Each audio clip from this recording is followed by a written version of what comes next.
Oke, Assalamualaikum warahmatullahi wabarakatuh. Selamat malam rekan-rekan teknisi di seluruh Indonesia. Berjumpa lagi dengan saya, Bang Arsa. Kali ini saya akan mereview pertanyaan dari beberapa rekan-rekan itu tentang kurikulum kelas Advanced to Expert ya, Android. Jadi di dalam aplikasi PSG ini nanti saya cantumkan linknya untuk downloadnya di bawah ya. Di aplikasi PSG ini sudah terdapat semua kelas ya. Terdapat semua kelas. Kita cek di bagian lihat kursus. Nah ini sudah ada beberapa kelas. Kita konsentrasi untuk di bagian advance to expert ini ya.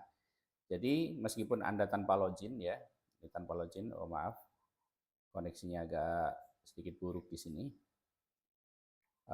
Tanpa login pun Anda bisa melihat kurikulum yang ada di dalam sini ya. Kita lihat detail dari kelasnya. Nah, ini bagian pengantar saja ya, kita skip aja. Kita mulai dengan bagaimana kita mematangkan lagi bagaimana kita memahami tentang elektronika dasar ya. Mulai dari komponen pasif, terus kemudian komponen aktif, kita akan bahas lagi. Tujuannya apa? Tujuannya untuk lebih mematangkan lagi dan juga menyatukan bahasa supaya kita satu frekuensi bahwasannya istilah-istilah yang akan kita pakai di dalam masa pembelajaran itu akan bisa apa namanya gampang dipahami ya. Jadi nanti ada dual line communication. Jadi ada tanya jawab begitu ya. Jadi ada apa namanya istilahnya Anda mengerti apa yang mau ditanyakan, saya juga mengerti apa yang Anda tanyakan. Jadi saya bisa menjawabnya begitu. Terus kemudian akan dilanjutkan dengan bagaimana analisa sistem kerja Android lanjutan ya. Seperti bagaimana kita mengenal apa itu regulator, ya jenis-jenisnya, terus bagaimana prosesnya, gitu ya, keluar dari IC yang mana. Terus kemudian kita nanti akan belajar juga dengan regulator leveling, bagaimana kita memahami boot sequence, terus kemudian kita memahami pembacaan dari arus konsumsi arus yang ada di power supply maupun di USB adapter ya. Terus dilanjutkan kita akan mempelajari cara efektif ya, cara cepat untuk menentukan bahwa IC power ini sudah bekerja atau belum. Sorry, koneksinya agak kurang bagus ya. IC power ini sudah bekerja atau belum. Nanti Anda akan saya bawa di dalam pengertian bagaimana IC ini dalam keadaan aktif. Ya, aktif itu berarti dia standby, inputan sudah masuk begitu ya, tetapi belum bekerja. Nah, cara menentukan IC ini sudah bekerja atau belum, itu nanti akan kita bahas bagaimana efektifnya. Gitu ya. Terus dilanjut dengan cara efektif menentukan bahwa CPU atau SoC sudah bekerja atau belum. Terus kemudian di bagian GPU-nya. Terus kemudian di bagian CPU BB. Jadi IC SoC itu minimal itu ada 3 ini ya. Jadi kita akan konsentrasi membahas di bagian CPU, GPU, dan CPU baseband saja. Yang lainnya seperti apa namanya bagian untuk audio, ya, digital signal processingnya itu kita nggak membahas ya, tapi kita konsentrasi di 3 ini. Karena ini yang sering akan menimbulkan bermasalah. Terus kemudian nanti kita akan lebih spesifik ke analisa sistem kerja, bagaimana tombol itu bekerja, bagaimana pengecasan itu bekerja, bagaimana LCD baik dari sisi display, backlight, dan bagian datanya atau MIPI-nya ya, untuk apa namanya grafiknya. Terus kemudian di sistem kerja audio, mulai dari mic, buzzer, speaker, dan handsfree. Dilanjut dengan analisa sistem kerja dari wireless control network, yaitu Wi-Fi, Bluetooth, dan radio FM. Lanjut lagi ke analisa kerja RF, atau kita bahasnya itu adalah masalah persinyalan gitu ya. Nah, yang gongnya atau pamungkasnya itu adalah analisa bagaimana mati total ya. Yang mana nantinya kita akan fokus bagaimana diferensiasi atau cara membedakan kasus mati totalnya ini karena hardware atau software. Itu nanti akan kita dalami kunci-kuncinya begitu ya. Terus kemudian untuk di bagian hand skill dan micro soldering ya, kita nanti akan berusaha untuk lebih dalam mengenali karakteristik setiap blower yang dipakai. Jadi nanti di tempat latihan kita sudah punya berbagai macam blower ya, mulai dari Sugon 2020D, ada blower dari produk Abimanyu juga, terus kemudian ada Quick 861DW, ada Quick 2008, ada juga yang terbaru ya. Yang terbaru kita akan juga mengenalkan blower Digital Waste ya. Digital Waste DW863 ya. Itu akan kita kenalkan juga. Terus kemudian yang tidak kalah penting adalah mengenali jenis PCB. Nah, ini yang sering dibutuhkan ya. Jadi kita masih kurang untuk bisa mengenali jenis-jenis dari PCB. Bukan hanya sekedar dari warna, tetapi kita akan melihat dari bahannya, gitu ya.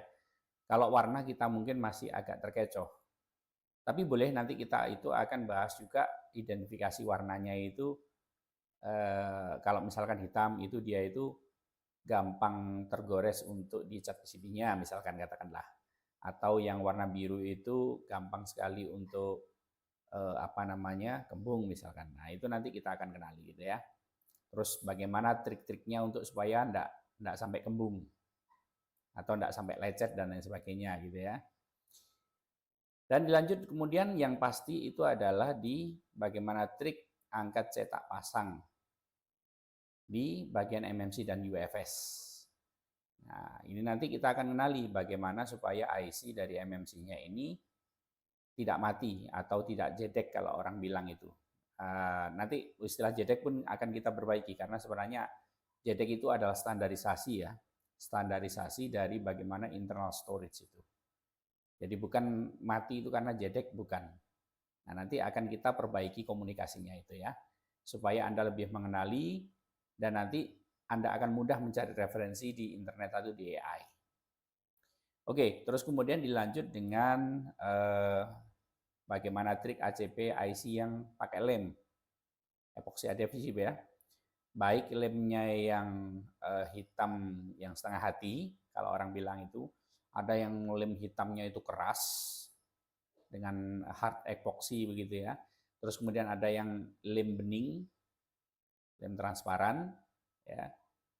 Itu nanti trik-triknya bagaimana.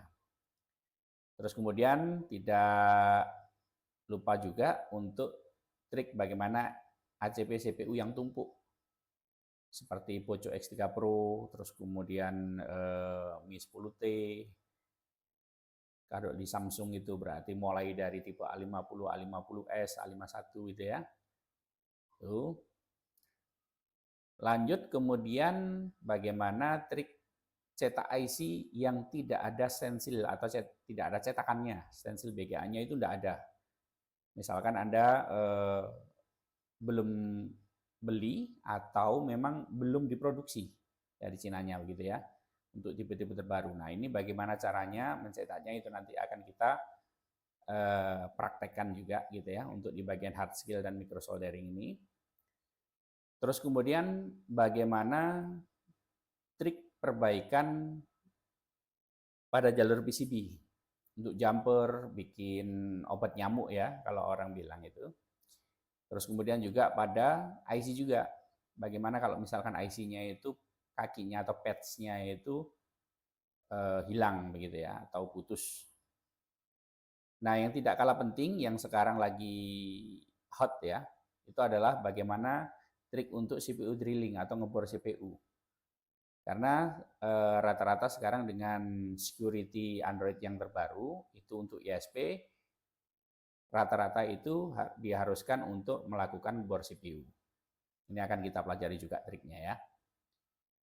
Nah, untuk di bagian softwarenya, kita mulai dari pendalaman struktur partisi yang mungkin eh, di bagian kelas basic ya, itu Anda sudah dikenalkan tapi hanya kulitnya saja. Kita nanti akan dalami lagi. Seperti bagaimana memahami apa namanya?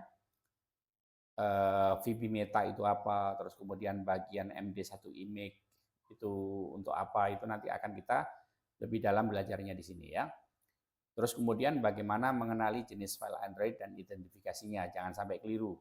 Karena banyak sekali link-link gratis itu yang sesat ya. Jadi seperti katakanlah apa namanya file dump yang terbaru, ternyata pada saat dibuka itu bukan jenisnya untuk itu hanya untuk mengelabui, malah membuat rusak di bagian internal storage atau MMC atau UFS-nya. Nah itu caranya bagaimana kita ya mengidentifikasinya. Terus kemudian yang juga hot ini adalah bagaimana pendalaman tentang security Android, mulai dari bagaimana FRP, Factory Reset Protection ya, atau kemudian Mobile Device Management (MDM) ya. Terus kemudian yang berhubungan dengan akun cloud kayak Mi Cloud, Oppo Cloud, begitu ya. Terus kemudian di apa namanya Infinix atau itel itu kebanyakan sekarang terkena kasus anti crack. Nah itu bagaimana? Itu nanti kita akan dalami di bagian pendalaman security Android ini. Dilanjut, kita akan mulai latihan untuk bagaimana melakukan ISP atau in-system programming, atau ada yang juga menyebut itu adalah internal storage programming begitu ya. Menggunakan UV, menggunakan isi cetak, menggunakan JCU70, menggunakan F64 juga. Oh, maaf, belum saya cantumkan. Nanti akan saya edit ya. Terus kemudian juga tidak hanya ISP, tetapi nanti akan ada trik pergantian MMC dan juga UFS ya untuk setiap SOC-nya. Ya. Terus kemudian yang terakhir kita tutup dengan bagaimana trik perbaikan IMEI all SOC mulai dari MediaTek, Qualcomm, Unisoc atau Spectrum ya, atau terus kemudian apa namanya Samsung ya, itu bagaimana tools-toolsnya apa saja yang dibutuhkan. Nah itu adalah sekilas dari apa saja yang akan kita pelajari ya bersama saya Bang Arsa nanti di bagian kelas Advanced to Expert Android. Untuk sementara ini saya cukupkan sekian. Saya mohon maaf bila ada kesalahan. Saya ucapkan tetap sehat, tetap semangat. Berjumpa lagi nanti di video yang berikutnya. Saya akhiri. Wassalamualaikum warahmatullahi wabarakatuh.